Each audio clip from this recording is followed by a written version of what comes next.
हो जाता है। और अब आइए बात कर लेते हैं कांग्रेस की।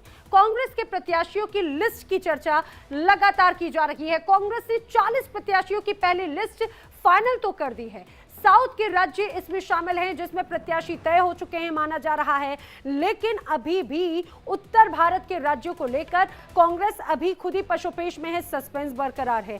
सूत्रों की माने तो अमेठी और रायबरेली यानी कि वो दो सीटें जो गांधी परिवार का गढ़ रही हैं, वहां से राहुल गांधी और प्रियंका गांधी चुनाव नहीं लड़ेंगे, ऐसी भी खबरें सामने आ रही हैं। अगर ये सच है तो सवाल यह है कि क्या कांग्रेस अपना गढ़ छोड़ देगी, अपना गढ़ छोड़कर भाग रही है?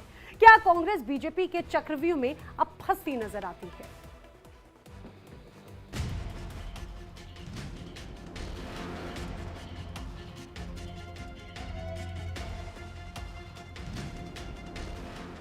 चालीस साल से सबसे ज्यादा बेरोजगारी आज है। आपको मालूम है कि हिंदुस्तान में पाकिस्तान से दुगनी बेरोजगारी है। कांग्रेस की लिस्ट, किसका टिकट फाइनल?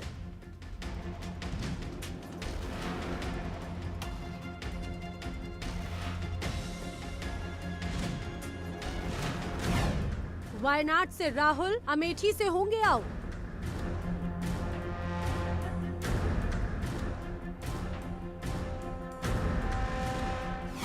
रायबरेली का गढ़ टेंशन में क्यों है कांग्रेस?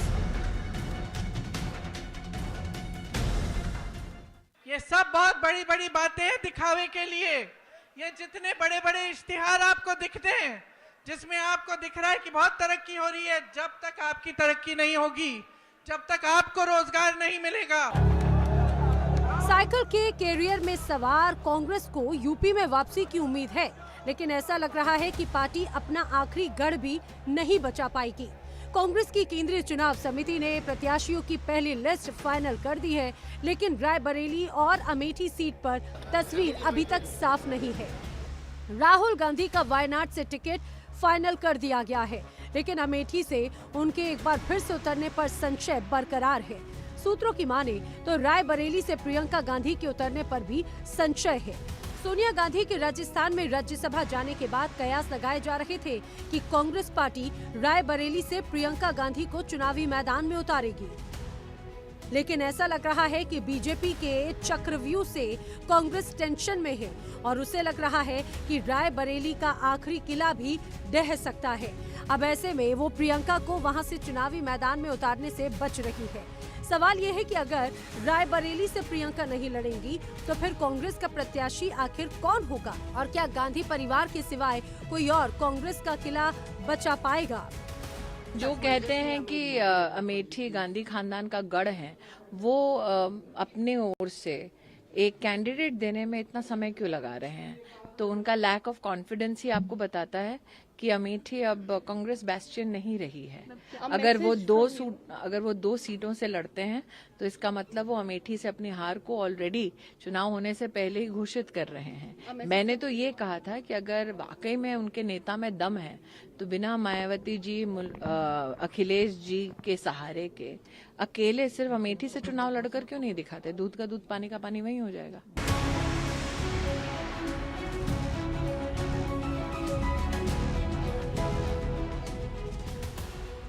कांग्रेस आजकल में लोकसभा चुनाव के लिए प्रत्याशियों की लिस्ट जारी कर सकती है। साउथ और पूर्वोत्तर के राज्यों में प्रत्याशियों के नाम फाइनल हो चुके हैं, लेकिन उत्तर भारत के राज्यों पर अभी चर्चा नहीं हुई। सीईसी ने गुरुवार को छत्तीसगढ़, केरल समेत कई राज्यों की 40 सीटों पर उम्मीदवारों के नाम पर मुहर लगा दी। बैठक में पार्टी अध्यक्ष मल्लिकार्जुन खड़गे, पूर्व अध्यक्ष सोनिया गांधी, चुनाव समिति में शामिल कई अन्य नेता और राज्यों के प्रभारी शामिल रहे। बैठक में 11 राज्यों और केंद्र शासित प्रदेशों की कुल 60 लोकसभा सीटों पर चर्चा की गई। भारतीय जनता पार्टी ने 195 उम्मीदवारों के साथ अपनी पहली सूची को जारी कर दिया है और अब कांग्रेस, जो कि राष्ट्रीय पार्टी है, वो भी इंडिया अलायंस गठबंधन के तहत अपनी सूची पर मंथन कर चुकी है। पहली लिस्ट जो कि 100 से 125 उम्मीदवारों की है वो तैयार है और वो आज या कल में कभी भी जारी हो सकती है। सबसे बड़ी बात इसमें है कि राहुल गांधी, जिनके बारे में कयास लगाए जा रहे थे कि वो क्या अमेठी से लड़ेंगे चुनाव या फिर केरल के वायनाड से, तो इस पर हमारे सोर्सेज जो बता रहे हैं वो ये कि वायनाड से राहुल गांधी चुनाव लड़ सकते हैं। साथ ही साथ आपको बता दें कि प्रियंका गांधी रायबरेली से चुनाव नहीं लड़ेंगी। और दूसरे नेताओं की बात कर ली जाए तो देखिए अभी फिलहाल केरल, कर्नाटक और छत्तीसगढ़, क्योंकि हिंदी बेल्ट का छत्तीसगढ़ ही एकमात्र ऐसा राज्य है जहां पर सहमति बन पाई है। यूपी, हरियाणा, राजस्थान पर चर्चा होना फिलहाल बाकी है, क्योंकि एक तरफ भारत जोड़ो न्याय यात्रा भी राहुल गांधी की चल रही है। हालांकि दिल्ली में इस बैठक के अलग अलग मायने निकाले जा रहे हैं, क्योंकि कई राज्यों पर सहमति बनी है तो कई राज्यों पर अभी भी सीट शेयरिंग का फॉर्मूला तय नहीं हो पाया। आपको बता दें कि केरल में जो अधिकांश मौजूदा सांसद थे उन्हीं को टिकट दिया गया। आपको बता दें शशि थरूर जो कि वरिष्ठ नेता हैं कांग्रेस के, उन्हें त्रिवेंद्रम से मौका दिया है। वायनाड से राहुल गांधी है, केसी वेणुगोपाल अलझुपा से हैं और साथ ही साथ आपको बता दें कि त्रिशूर से पज्जा वेणुगोपाल को दिया गया है टिकट। और कर्नाटक से बात कर ली जाए तो 4-5 सीटें छोड़कर बाकी सभी पर क्लियर है स्थिति।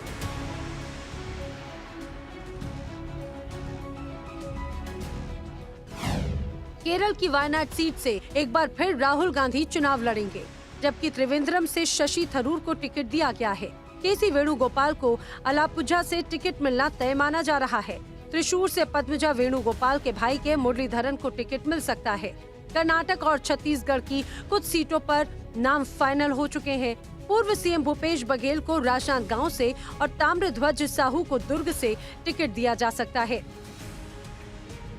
दिल्ली की 3 सीटों पर अभी टिकट फाइनल नहीं हुआ। हालांकि अरविंदर सिंह लवली, संदीप दीक्षित समेत कई नामों पर चर्चा हुई है और जल्द ही तीनों प्रत्याशियों के नाम तय भी हो जाएंगे। सबसे बड़ी चर्चा अमेठी और रायबरेली सीट को लेकर है। सूत्रों की माने तो दोनों ही सीटों पर कांग्रेस ने निजी सर्वे करवाया और माहौल पार्टी के पक्ष में नहीं नजर आ रहा है। अब ऐसे में पार्टी नहीं चाहती कि एक बार फिर अमेठी से राहुल गांधी को हार का सामना करना पड़े और रायबरेली में प्रियंका की एंट्री हार के साथ हो।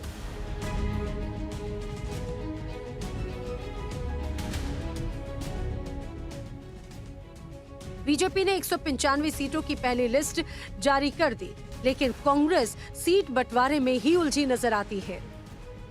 Bureau report, India daily live. तो अमेठी और रायबरेली यानी कि गांधी परिवार की 2 हमेशा से पारंपरिक सीटें रही हैं, लेकिन अमेठी और रायबरेली में कांग्रेस अब फंसी हुई नजर आती है।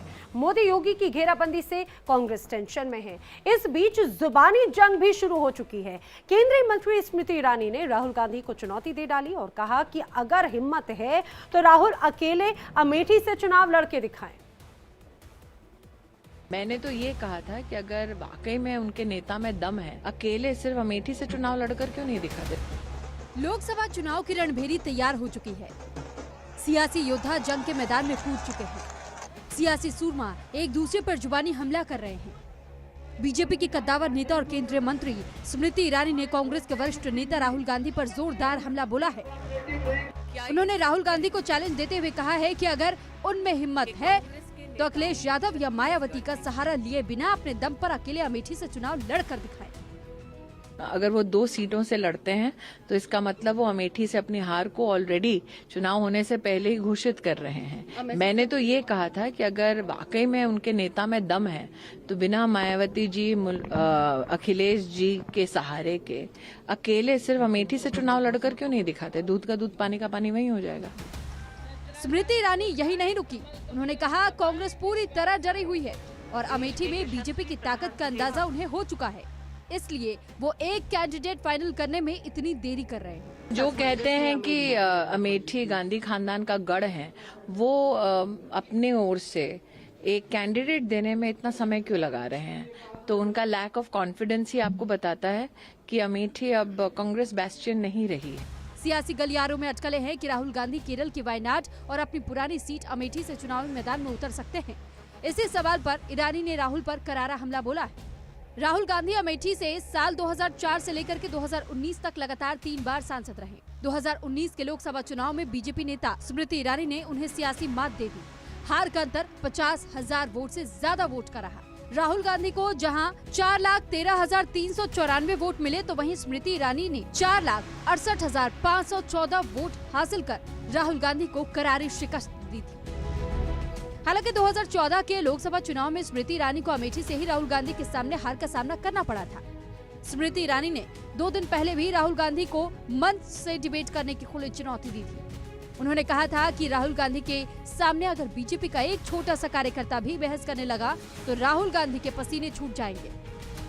Bureau report, India daily live. तो आखिर जब लिस्ट जारी होगी तो क्या उसमें अमेठी और रायबरेली सीट भी होंगे और उसमें राहुल गांधी और प्रियंका गांधी का नाम होगा? ये बड़ी खबर लगातार हम आप तक पहुंचाते रहेंगे। वक्त एक छोटे से ब्रेक का।